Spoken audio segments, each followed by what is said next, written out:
আজ আমরা আপনাকে এমন একটি ঘটনা শোনাতে যাচ্ছি যা শুনে আপনার চোখে জল এসে যাবে। এটি একটি সাপের গল্প, যে একটি মানব সন্তানকে জন্ম দিয়েছিল। এই শিশুটি জন্ম নেওয়ার সাথে সাথেই গ্রামবাসীরা বিস্মিত হয়ে গিয়েছিল। সবার মুখে একই প্রশ্ন ছিল, একটি সাপ কিভাবে মানব সন্তান জন্ম দিতে পারে? লোকেরা চিৎকার করতে শুরু করল। কেউ বিশ্বাস করতে পারছিল না। কিন্তু সাপটি সেই শিশুটির সাথে যা করেছিল তা দেখে দর্শকদের লোম খাড়া হয়ে গিয়েছিল।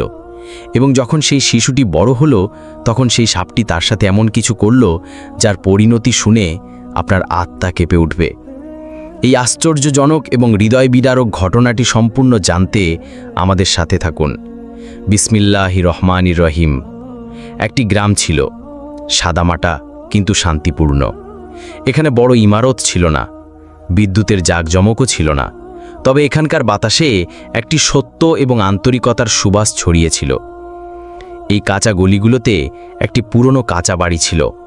দেয়ালগুলিতে মাটির প্রলেপ, উঠানে একটি বুড়ো বটগাছ এবং দরজায় ঝোলানো একটি সাধারণ পর্দা।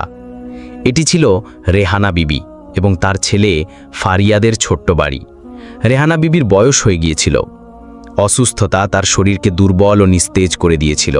হাড়ে ব্যথা, শ্বাস প্রশ্বাসে বাধা এবং হৃদয়ে সন্তানের ভালোবাসার আশ্রয়। তিনি প্রায়শই তার বিছানায় শুয়ে থাকতেন, কিন্তু যখন তার ছেলে বাড়ি আসত, তখন তার চোখে একটি বিশেষ আভা ঝলসে উঠত, যেন সমস্ত কষ্ট মুহূর্তের জন্য ম্লান হয়ে যেত। ফারিয়াদ যুবক ছিল, কিন্তু তার চোখে শৈশবের সরলতা তখনও বিদ্যমান ছিল। গায়ের রং গম, চোখে ক্লান্তির ঝলক, কিন্তু মুখে শান্তির আভা। সে গ্রামের একজন বড় জমিদার মালিক সাবিরের বাগান ও খেতে মালির কাজ করত। গাছে জল দেওয়া, বাগানের যত্ন করা, গাছের চারপাশে ঝাড়পোছ করা, এটাই ছিল তার নিত্যদিনের কাজ। সে সারাদিন কাজ করত এবং রাতে মায়ের কাছে বসে তার পা টিপে দিত, তার সেবা করত। সে ভোরবেলা উঠে ফজরের নামাজ পড়ে নিজের হাতে মায়ের জন্য রুটি বানাতো এবং মাকে নিজের হাতে রুটি খাওয়াতো। সে তার ছেলের মুখ দেখলেই তার সমস্ত ক্লান্তি ভুলে যেত। সে প্রায়শই তার ছেলেকে বলতো, বাবা, তুই এত কাজ করিস, আমার খুব চিন্তা হয়। ফারিয়াদ হেসে বলতো, মা, তুমি শুধু দোয়া করো, বাকি সব আমি সামলে নেব। ফারিয়াদ যার জমিতে কাজ করত, মালিক সাবির, সে খুব ভালো মানুষ ছিল। একদিন ফারিয়াদ তার জমিতে জল দিচ্ছিল। তার সাথেই আরেকজন মজুর, যে তার বয়সী ছিল, হাত মুখ ধুয়ে কাজ শেষ করে ফেলেছিল। সে তার রুমাল ঝেড়ে কাঁধে রাখল এবং ফিরে গিয়ে ফারিয়াদকে ডাকল, আরে ইয়ার ফারিয়াদ, তুই এখনও কাজ করছিস? সন্ধে হয়ে গেছে, আমি বাড়ি যাচ্ছি। তোর কি আজ এখানেই থাকার ইচ্ছা আছে নাকি? ফারিয়াদ মুখে হালকা হাসি আনার ব্যর্থ চেষ্টা করল। তারপর আস্তে আস্তে বলল, না ইয়ার, শুধু ভেবেছি যে আজ দুদিনের কাজ একসাথে করে নিই। সময় কম, প্রয়োজন বেশি, আর তুই তো জানিসই আমার বাধ্যবাধকতা। তখনই তার মালিক সেখানে এসে পৌঁছালো। ফারিয়াদকে একা কাজ করতে দেখে সে কিছুটা অবাক হলো। সে কাছে এসে বলল, আরে ফারিয়াদ বেটা, তুমি এখনও বাড়ি যাওনি কেন? সব মজুর চলে গেছে এবং তুমি এখনও কাজ করছো? ফারিয়াদ হাত থামিয়ে দিল। আস্তে আস্তে সোজা হলো, চোখে ক্লান্তিও ছিল আর আর্দ্রতাও ছিল। সে নরম সুরে বলল, মালিক জি, আমি আজ রাতেও কাজ করব। আপনি যদি দুদিনের টাকা দেন তবে বড় মেহেরবানি হবে। মালিক অবাক হয়ে জিজ্ঞেস করল, বেটা, যদি তুমি দিনরাত কাজ করো তবে তো নিজেই অসুস্থ হয়ে পড়বে। সব ঠিক তো? কোনো সমস্যা আছে? ফারিয়াদ চোখ নিচু করে আস্তে আস্তে বলল, জি মালিক, আমার মায়ের শরীর খুব খারাপ। আমি সব ধরনের চিকিৎসা করিয়েছি, ওষুধ খুব দামি, কিন্তু নেওয়া জরুরি। আজ রাতে যদি আমি কাজ করি তবে কাল ওষুধ কিনতে পারবো। মালিক সাবির চুপ হয়ে গেল এবং সেখান থেকে চলে গেল। তো ফারিয়াদ সারা রাত কাজ করার পর সকালে ফজরের নামাজ আদায় করে এবং হাতে ওষুধ নিয়ে দ্রুত পায়ে বাড়ির দিকে যাচ্ছিল। তার মুখে সারা রাতের ক্লান্তি ছিল, কিন্তু হৃদয়ে এক অদ্ভুত আনন্দ ছিল। যখন সে তার বাড়ির দরজায় পৌঁছালো, তখন তার হৃদস্পন্দন আরও বেড়ে গেল। সে যখন দরজা খুলল, তখন সামনে খাটিয়ায় রেহানা বিবি নিশ্চল শুয়েছিলেন। মা! ফারিয়াদের কণ্ঠে এক অস্থিরতা ছিল। সে দৌড়ে তাদের কাছে পৌঁছালো, হাতে ওষুধের বাক্স ধরে কাঁপতে কাঁপতে বলল, মা দেখো, আমি ওষুধ নিয়ে এসেছি। মা, শুধু এই ওষুধটা খেয়ে তুমি ঠিক হয়ে যাবে। মা, তুমি কথা বলছো না কেন? রেহানা বিবি অনেক কষ্টে চোখ খুললেন। তার শ্বাস বন্ধ হয়ে আসছিল এবং মুখ ফ্যাকাশে হয়ে গিয়েছিল। তিনি দুর্বল হাতে ফারিয়াদের মুখ ছুঁয়ে ধীর কণ্ঠে বললেন, বেটা, এখন আর ওষুধের দরকার নেই। এখন আর পরিশ্রম করিস না। আমি জানি তুই ক্লান্ত হয়ে গেছিস, খুব ক্লান্ত হয়ে গেছিস। ফারিয়াদের চোখে জল ভরে উঠল, তার হাত থেকে ওষুধ নিচে পড়ে গেল। মা, এমন কথা বলো না, আমি তোমাকে কিছু হতে দেব না। রেহানা বিবি হালকা শ্বাস নিলেন এবং অনেক কষ্টে রুদ্ধশ্বাসে আস্তে আস্তে বললেন, বেটা, আমাকে ক্ষমা করে দিস, কিন্তু একটি কথা না বলে যেতে পারছি না। আমি তোর আসল মা নই। ফারিয়াদ বলল, মা, তুমি কি বলছো? তার মা বললেন, না বেটা, এটাই সত্যি যে আমি তোকে আমার গর্ভ থেকে জন্ম দিইনি। এই কথাগুলো ফারিয়াদের ওপর বিপর্যয় হয়ে নেমে এলো। সে কাঁপতে কাঁপতে বলল, কি? না মা, তুমিই আমার মা। রেহানা বিবি দুর্বল শ্বাসে বললেন, না বেটা, এটা আমি তোর কাছ থেকে লুকিয়ে রেখেছিলাম। ফারিয়াদের অস্তিত্ব কাঁপছিল, তার ঠোঁটও কাঁপছিল। মা, তাহলে আমার আসল মা কে? বলো না মা, প্লিজ। রেহানা বিবির চোখ আকাশের দিকে স্থির ছিল, তার ঠোঁটে সেই স্পন্দন ছিল যেন তিনি কিছু বলতে যাচ্ছিলেন। তোর আসল মা সে কিন্তু নাম সম্পূর্ণ করার আগেই তার দেহ নিস্তেজ হয়ে গেল, শ্বাস বন্ধ হয়ে গেল এবং মুখে নীরবতা ছেয়ে গেল। ফারিয়া চিৎকার করে তাকে জড়িয়ে ধরল। মা, মা, আমাকে একা ছেড়ে যেও না। সে ফুপিয়ে ফুপিয়ে কাঁদতে লাগল। ওষুধ মাটিতে ছড়িয়ে পড়েছিল এবং একটি ছেলে তার মায়ের বুকে মাথা রেখে কাঁদছিল। সেই বেচারার কিছুই জানা ছিল না। সে তো ছোটবেলা থেকেই এই মায়ের সাথে ছোট্ট একটা কুড়ে ঘরে দারিদ্র্যের জীবন কাটাচ্ছিল। এভাবেই কয়েক বছর আগে তার বাবাও তাকে ছেড়ে চলে গিয়েছিল এবং সে ছোটবেলা থেকেই পরিশ্রম করতে শুরু করেছিল। রেহানা বিবি দুনিয়া ছেড়ে যাওয়ার কিছুদিন হয়েছিল। তার নিজের বাড়িতে তার মন বসছিল না, সবকিছু তার কাছে শূন্য মনে হচ্ছিল।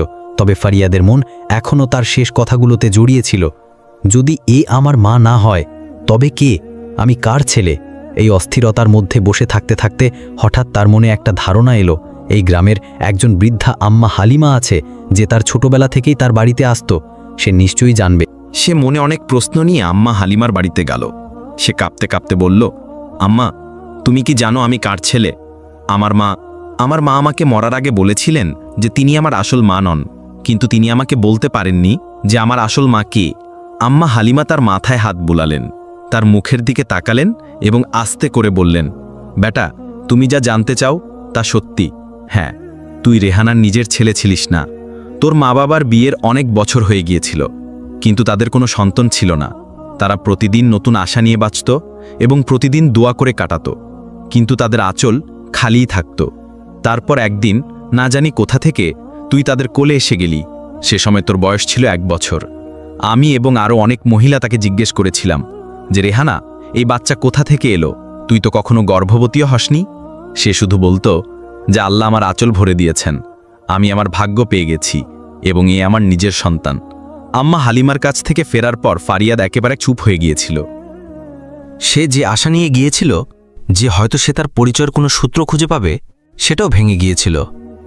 সে আবার উঠল এবং তার বাড়ির প্রতিটি কোণ খুঁজে দেখল। সে সিন্দুক খুলল, যেখানে পুরনো কাপড় রাখা ছিল। পুরনো আলমারির ভেতরে দেখল, বিছানার নিচে দেখল, প্রতিটি পুরনো জিনিস উল্টে পাল্টে দেখল যে হয়তো এখান থেকে কোনো প্রমাণ পাওয়া যায়। রাতের অন্ধকার গভীর হয়ে গিয়েছিল, পুরো গ্রাম ঘুমিয়ে গিয়েছিল, কিন্তু ফারিয়াদের চোখে ঘুম ছিল না। হৃদয় যেন কোনো ভেতরের ঘরে বন্দী হয়ে গিয়েছিল। সে উঠল, অজু করল, জায়নামাজ বিছালো এবং সিজদায় মাথা রাখল। তার ঠোঁটে কোনো কথা ছিল না, শুধু হৃদয়ের একটি আর্তনাদ ছিল যা নীরবে আল্লাহর কাছে যাচ্ছিল। সে কেঁদে কেঁদে দোয়া করতে লাগল, হে আমার রব, হে আমার আল্লাহ, তুমি সব জানো, তুমি হৃদয়ের অবস্থা জানো, তুমি মাঝি হাল এবং আমার প্রতিটি রাজ্যের সাথে পরিচিত। আমাকে আমার মা বাবার ঠিকানা দাও। আমার কি কোনো মা, কোনো বাবা, কোনো রক্তের সম্পর্ক রাখার মতো মানুষ নেই? যদি থাকে তবে আমাকে তাদের সাথে মিলিয়ে দাও। আমি শুধু জানতে চাই যে আমার দোষ কি ছিল। আমাকে কি কেউ নিজে ছেড়ে গিয়েছিল, নাকি আমার মা বাবা আমাকে নিজেদের ইচ্ছায় অন্য কারো হাতে তুলে দিয়েছিল, নাকি আমাকে শুধু কোথাও ফেলে দেওয়া হয়েছিল? তার চোখ থেকে অশ্রু গড়িয়ে জায়নামাজও ভিজে গিয়েছিল। ফোঁসফোঁস করে তার কণ্ঠস্বর ডুবে গিয়েছিল এবং সিজদায় পড়ে থাকা সেই যুবককে দেখে মনে হচ্ছিল জানো, সে তার সারা জীবনের প্রশ্নগুলো এক রাতেই আল্লাহর দরবারে রাখছে। অবশেষে সে ক্লান্ত হয়ে চুপচাপ বসে পড়ল। এভাবেই একদিন সন্ধ্যায় যখন সে ক্ষেত থেকে ফিরছিল, তখন গ্রামের কিনারায় পৌঁছাতেই একটা অদ্ভুত আওয়াজ শোনা গেল। লোকেরা এদিক ওদিক ছিটে বেড়াচ্ছিল, মহিলারা বাচ্চাদের জন্য দৌড়াচ্ছিল, কিছু পুরুষ মাথায় হাত রেখে চিৎকার করছিল এবং বাতাসে ভয়ের একটি ঢেউ ছড়িয়ে গিয়েছিল। সে সামনে দিয়ে ছুটে যাওয়া একজন বৃদ্ধের হাত ধরে বলল, আরে বাবা, কি হয়েছে? সবাই এত ঘাবড়ে গেছে কেন? সবাই কোথা যাচ্ছ? বৃদ্ধ হাঁপাতে হাঁপাতে বলল, বেটা, তুইও এখান থেকে পালিয়ে যা, না হলে তুইও মারা যাবি। গ্রামে কত লোক আহত হয়েছে। একটি হিংস্র বিষাক্ত সাপ আমাদের গ্রামে ঘুরছে। ফারিয়াদের বুক ধরফর করে উঠল। সে আশেপাশে তাকালো। সত্যিই চারপাশে ভয় ছেয়েছিল। বাড়ির দরজা বন্ধ হচ্ছিল এবং তারপর সে কিছুটা এগিয়ে গেলে কিছু বাচ্চা গাছের পেছনে লুকিয়ে কাঁদছিল, কারণ তাদের সামনে সেই বিষাক্ত সাপটি, যা বেশ বড় ছিল, এতটাই বড় যে হয়তো সে অর্ধেক গ্রামকে তার জালে জড়িয়ে ফেলত। তার চোখে উজ্জ্বল লালিমা এবং সে ডানা মেলে সে নিষ্পাপ শিশুদের দিকে এগিয়ে যাচ্ছিল। শিশুরা চিৎকার করছিল এবং দূরে দাঁড়িয়ে থাকা গ্রামবাসীরা কাঁপতে কাঁপতে শুধু দেখছিল। কারো সাহস ছিল না যে এগিয়ে গিয়ে তাদের রক্ষা করে। কিন্তু ফারিয়াদ এক মুহূর্ত থামল না। সে সামনে দিয়ে ছুটে যাওয়া একজন বৃদ্ধের হাত ধরে বলল, আরে বাবা, কি হয়েছে? সবাই এত ঘাবড়ে গেছে কেন? সবাই কোথা যাচ্ছ? বৃদ্ধ হাঁপাতে হাঁপাতে বলল, বেটা, তুইও এখান থেকে পালিয়ে যা, না হলে তুইও মারা যাবি। গ্রামে কত লোক আহত হয়েছে। একটি হিংস্র বিষাক্ত সাপ আমাদের গ্রামে ঘুরছে। সে দ্রুত সেই সাপটির দিকে দৌড়ালো এবং সাপটি ফারিয়াদকে দেখা মাত্রই পিছিয়ে গেল এবং এখন আস্তে আস্তে ফারিয়াদের কাছে এলো এবং তারপর সাপটি ঝুঁকে গেল এবং ফারিয়াদের পায়ের কাছে বসে পড়ল। যদিও ফারিয়াদ নিজেও সেই সাপটিকে দেখে ঘাবড়ে গিয়েছিল, কোথাও আমাকে না ছবল মেরে দেয়, কিন্তু সে কিছুক্ষণ একইভাবে বসে রইল। তারপর সেই বিষাক্ত সাপটি, যা এতক্ষণ ধরে সবাইকে আক্রমণ করছিল, তার ডানা মেলে দিচ্ছিল, হঠাৎ সে থেমে গেল। তারপর সে আস্তে আস্তে উঠল, কাউকে আঘাত না করে বনের অন্ধকারের দিকে হামাগুড়ি দিয়ে চলে গেল। এ সব কিছু দেখে গ্রামবাসীরা খুব অবাক হলো যে এত বিপজ্জনক সাপ ফারিয়াদকে কোনো ক্ষতি না করে চুপচাপ কিভাবে ফিরে গেল। একজন বৃদ্ধ এগিয়ে এসে ফারিয়াদকে জিজ্ঞেস করল, আরে ফারিয়াদ বেটা, তুই এসব কি করেছিস? এই সাপটি তোকে দেখেই কেন পিছিয়ে গেল? সে অবাক হয়ে বলল, আমি নিজেই কিছু বুঝতে পারিনি। আমি তো নিজেই ভয় পেয়ে গিয়েছিলাম। আমি তো শুধু এই বাচ্চাদের বাঁচানোর জন্য দৌড়েছিলাম। তাদের মধ্যে দাঁড়িয়ে থাকা সেই বৃদ্ধ বললেন, চলো, শুক্রিয়া যে এই বিপজ্জনক বিষাক্ত সাপটি এখান থেকে চলে গেছে। তারপর সে গ্রামবাসীদের কাছে ফারিয়াদ হাত জোড় করে বলতে লাগলো যে আমি আপনাদের সবাইকে একটি কথা জিজ্ঞেস করতে চাই। আপনারা কি কেউ জানেন যে আমার আসল মা বাবা কারা? আমি আমার আসল মা বাবার সাথে দেখা করতে চাই। সেই বৃদ্ধ বললেন, বেটা, যতটুকু আমি জানি, তোমার বাবা একদিন জঙ্গল থেকে কাঠ কাটতে গিয়েছিল। সেখান থেকে জঙ্গলের একটি পাহাড় থেকে তোমাকে নিয়ে এসেছে। কিন্তু আমরা জানি না তোমার মাকে, কারণ তোমার বাবা শুধু এতটুকুই জানিয়েছিল যে সে তোমাকে পাহাড়ের জঙ্গল থেকে নিয়ে এসেছে। এর চেয়ে বা বেশি আমরা কিছু জানি না। ফারিয়াদ তাদের কথা শুনে খুব বিচলিত হলো। যখনই সে তার বাড়িতে আসতো, তখন তার বাড়িতে একটি অদ্ভুত অস্বস্তি অনুভব হতো এবং তখন তার মন চাইতো যে সে তার আসল মায়ের সন্ধান করবে। একদিন ফারিয়াদ দৃঢ় সংকল্প করল যে সে আর চুপ করে বসে থাকবে না। সে জেনে গিয়েছিল যে সত্যের চাবিকাঠি সেই জঙ্গলের কোথাও লুকিয়ে আছে, সেই পাহাড় যেখানে থেকে তার বাবা তাকে নিয়ে এসেছিল। সে সিদ্ধান্ত নিয়েছিল যে যাই ঘটুক না কেন, সে নিজেই সেখানে যাবে এবং সেই স্থানে গিয়ে তার বাস্তবতা অনুসন্ধান করবে। ভোরবেলা কাউকে কিছু না বলে সে দীর্ঘযাত্রায় বেরিয়ে পড়ল। তার চোখে একটাই প্রশ্ন ছিল এবং হৃদয়ে অস্থিরতা। পথে সে জঙ্গলের দিকে এগিয়ে গেল। যখন সে জঙ্গলের সেই অংশে প্রবেশ করল, তখন সে দেখল যে সেখানে কোনো মানুষ নেই, কোনো পাখিও নেই। চারপাশে শুধু নীরবতা ছিল। সবদিকে শুধু ঘন এবং উঁচু গাছের রাজত্ব ছিল, যাদের ছায়া মাটিতে ছড়িয়ে পড়ে সবকিছু ঢেকে রেখেছিল এবং বাতাসে একটি অদ্ভুত ভার অনুভব হচ্ছিল। ফারিয়াদ কিছুটা এগিয়ে গেল তো জঙ্গল আরও বেশি ঘন এবং বিপজ্জনক মনে হতে লাগল।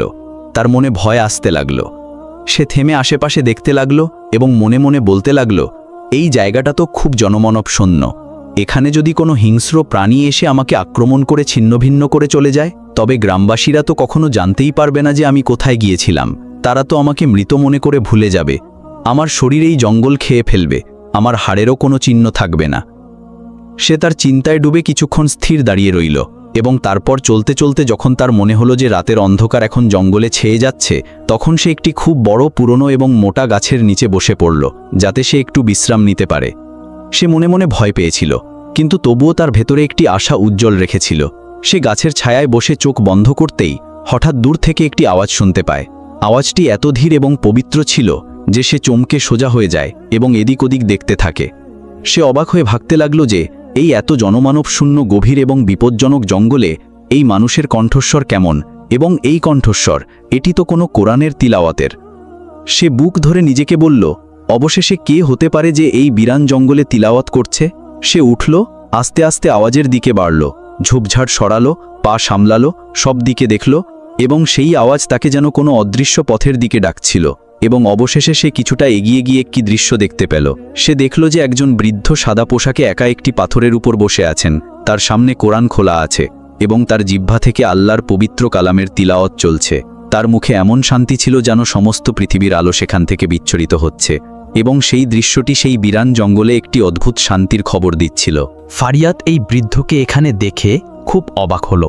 তারপর আস্তে আস্তে পা বাড়াতে বাড়াতে তাদের সামনে গিয়ে দাঁড়ালো। বৃদ্ধ তার মাথা তুললেন। সেই যুবককে সামনে দাঁড়িয়ে দেখে অত্যন্ত স্নেহপূর্ণ কণ্ঠে বললেন, বেটা, তুমি কে? তুমি এখানে এত ঘন এবং বিপজ্জনক জঙ্গলে একা কি করছো?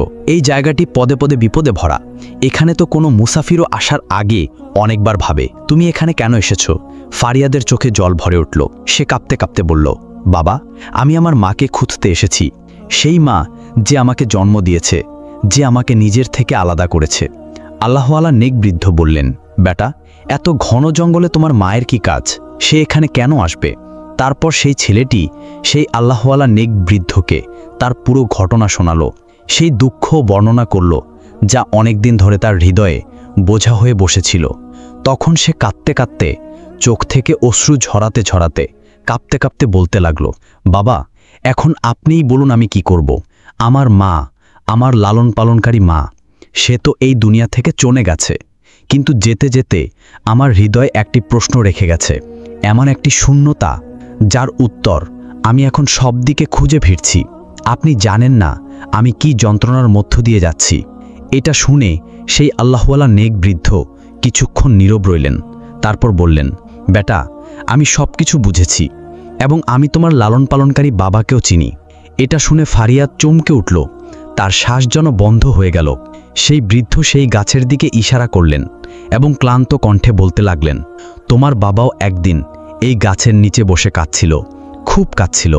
সে প্রতিদিন এই জঙ্গলে কাঠ কাটতে আসত, কিন্তু একদিন সে কাঠ কাটার পরিবর্তে শুধু এই গাছের নিচে বসে কাঁদছিল। সে নিজের হাত ধোয়ার জন্য তুলে রবের কাছে মিনতি করছিল যে, হে আমার আল্লাহ, আমি কতদিন নিঃসন্তান থাকব। আমার স্ত্রী রাতে জেগে সিজদা করে তোমার কাছে চায়, তাহাজ্জুদের সময় তোমার দরজা নাড়া দেয় এবং আমি তার চোখের জল দেখতে পারি না। এখন আমারও সাহস জবাব দিচ্ছে। তারপর সেই আল্লাহওয়ালা নেক বৃদ্ধ নরম কিন্তু গভীর স্বরে ফারিয়াদের দিকে তাকিয়ে বলতে লাগলেন, বেটা, তারপর আমি তোমার বাবাকে বললাম যে এই ঘন জঙ্গল থেকে আরও একটু দূরে যাও। একটি খুব পুরনো এবং গভীর কুয়ো আছে, কিন্তু তার পানিতে আল্লাহ অনেক শেফা রেখেছেন। এই কুয়োর পানি যদি কেউ যে নিয়তে পান করে তবে তার প্রতিটি ইচ্ছা পূরণ হয়। আল্লাহ এই কুয়োকে প্রতিটি রোগের ঔষধ বানিয়ে রেখেছেন। তোমার বাবা সঙ্গে সঙ্গে সেখানে গেল, কুয়ো থেকে পানি তুলল এবং যেই মাত্র সে পানি পান করেছিল তখনই সে দেখল যে একটি বড় কালো সাপ আস্তে আস্তে তার দিকে হামাগুড়ি দিয়ে আসছে, যা বেশ বড় ছিল। তোমার বাবা ভয় পেয়ে গেল এবং সে পিছিয়ে যেতে লাগলো। সে দ্রুত ঘুরে পালাতে যাচ্ছিল, কিন্তু তখনই সেই সাপটি মানুষের গলায় তাকে ডাকল এবং বলল, হে বান্দা, থেমে যা, আমি তোকে কিছু বলবো না, আমি তোর কোনো ক্ষতি করব না।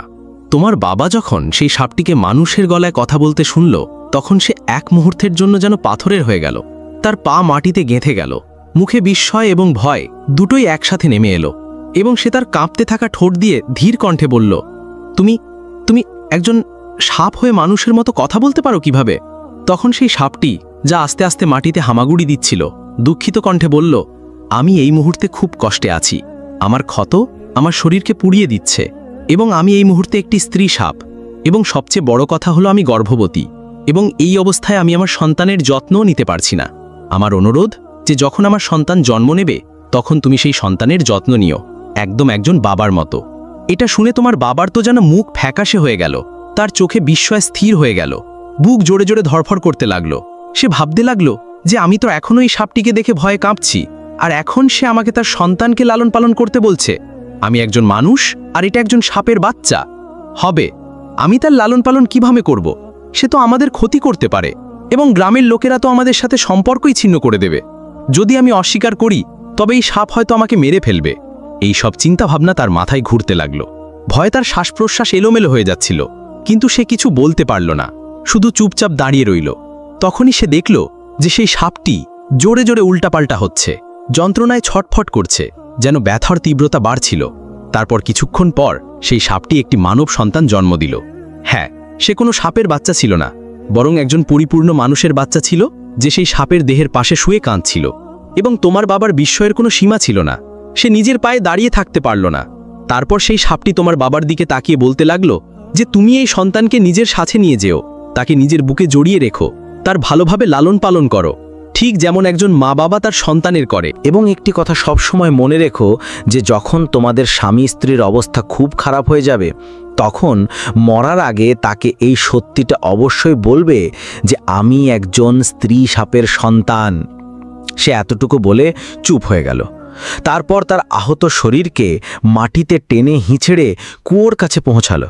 তো কোনো শব্দ না করে, কিছু পেছনে না তাকিয়ে, শুধু আস্তে আস্তে সেই কুয়োর ভেতরে সাপটি লাফিয়ে পড়ল। এবং তোমার বাবা সেখানে দাঁড়িয়ে অবাক হয়ে বলতে লাগলো, আরে এটা কোথায় গেল? তখনই তোমার বাবা সেই ছোট্ট শিশুটিকে আস্তে আস্তে নিজের হাতে তুলে নিয়ে বলতে লাগলো, আরে কত পেয়ারা বাচ্চা, কত নিষ্পাপ। তারপর সে তার কাছে রাখা চাদরে তাকে জড়িয়ে নিল এবং তাকে তার ছোট্ট কাঁচা বাড়িতে নিয়ে এলো। সেই বাড়ি যেখানে দারিদ্র্য ছিল, কিন্তু হৃদয়ে ভালোবাসার কোনো কমতি ছিল না, যেখানে জিনিসপত্র কম ছিল কিন্তু দোয়া অনেক ছিল। যেই সে বাড়ির ভেতরে প্রবেশ করল, তার স্ত্রী যখন সেই শিশুটিকে দেখল, তখন তার চোখ বিস্ময়ে বিস্ফারিত হয়ে গেল। সে 2 কদম এগিয়ে গিয়ে বলল, এই বাচ্চা এ কোথা থেকে এলো, এ কার? তারপর সে পুরো ঘটনা, জঙ্গল, সাপ, সেই বাচ্চা সবকিছু ধীরে ধীরে তার স্ত্রীকে বলতে লাগলো। এবং যেই সে বলতে লাগলো, তেমনই তার স্ত্রীর চোখ থেকে অশ্রু নীরবে ঝরতে লাগলো। তারপর সে কাঁপতে কাঁপতে সেই শিশুটিকে বুকে জড়িয়ে কাঁদতে কাঁদতে বলল, আরে এই বাচ্চা হে আমারই, এ তো আমার রব আমাকে দিয়েছেন। সে যেমন করেই আসুক না কেন, যে কোনো রূপেই আসুক না কেন, কিন্তু এই বাচ্চা শুধু আমাদের। তার স্বামীও এটাই বলল, হ্যাঁ তুমি একদম ঠিক বলছ, এই বাচ্চা এখন আমাদের, আমরা এর সত্যতা কখনো কাউকে বলবো না। তারপর সেই স্বামী স্ত্রী যাদের উঠানে কখনো নীরবতা ছিল, এখন সেই ছোট্ট শিশুটির হাসি তাদের বাঁচতে শিখিয়ে দিয়েছিল। তাদের দারিদ্র্য সত্ত্বেও তাদের পরিশ্রম এবং প্রতিটি দোয়া সেই শিশুটির নামে উৎসর্গ করত। যদিও তারা অনেক দিন ধরে না খেয়ে ঘুমিয়ে পড়ত, কিন্তু তাদের সন্তানের জন্য দিনরাত মজুরি করত। তাকে কখনো এই অনুভূতি হতে দেয়নি যে সে কোনো অভাবী ঘরে লালিত পালিত হচ্ছে। গ্রামবাসীরা নানা ধরনের কথা বলতে লাগলো। কেউ বলল, হঠাৎ করে বাচ্চা কোথা থেকে এলো? আর কেউ তো এই ঠাট্টাও করল যে এই বন্ধা মানুষের বাড়িতে বাচ্চা কিভাবে আসতে পারে। কিন্তু সেই লোকেরা কখনো কারো কথাকে খারাপ মনে করেনি।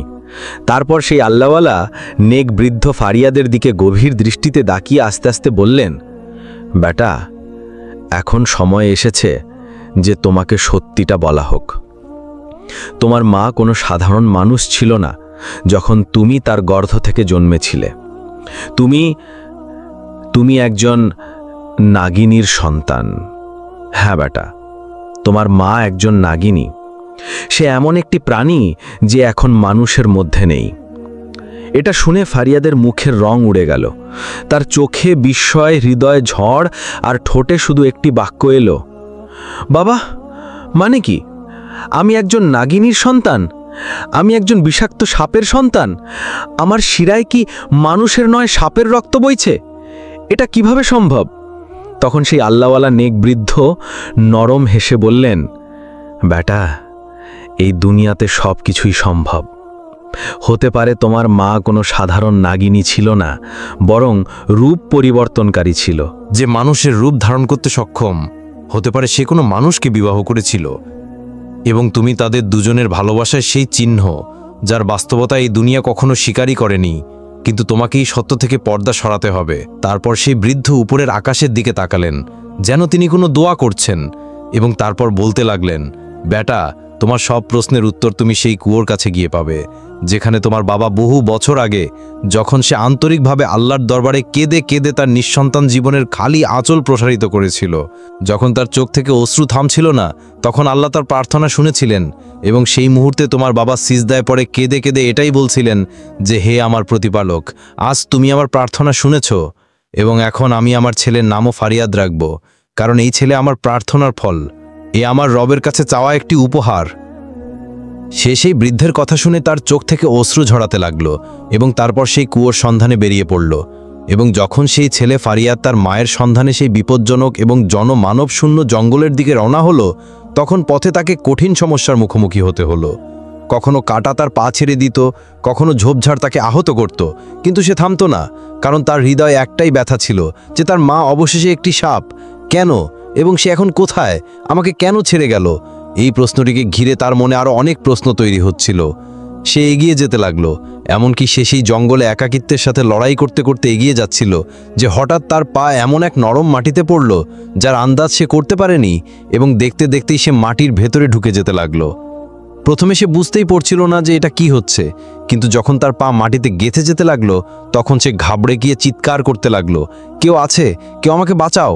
সে তার বাহু দিয়ে জলাভূমি থেকে বের হওয়ার চেষ্টা করতে লাগলো, কিন্তু প্রতিবারই সে আরও নিজে ডুবে যেতে লাগলো। তার মুখ থেকে শুধু ফুপানি এবং আর্তনাদ বের হচ্ছিল। তার পুরো শরীর কাদার মধ্যে ডুবে গিয়েছিল এবং শুধু তার মুখটাই বাইরে ছিল। সে ক্লান্ত হয়ে হার মেনে মাটির দিকে তাকালো।